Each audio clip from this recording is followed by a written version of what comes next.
अस्सलामुअलैकुम वरहमतुल्लाहि वबरकातुहू। ग्रुप के तमाम दोस्तों और एडमिन टीम को सर, ये एक 46 इंच की एलसीडी आई थी। एक तो इसमें मसला था, ये ओवर ब्राइट थी।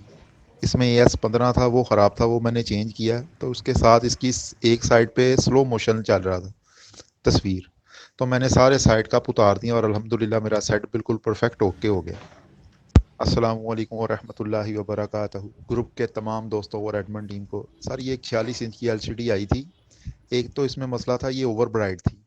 इसमें AS15 था, वो ख़राब था, वो मैंने चेंज किया। तो उसके साथ इसकी एक साइड पे स्लो मोशन चल रहा था तस्वीर। तो मैंने सारे साइड का उतार दिया और अल्हम्दुलिल्लाह मेरा सेट बिल्कुल परफेक्ट ओके हो गया।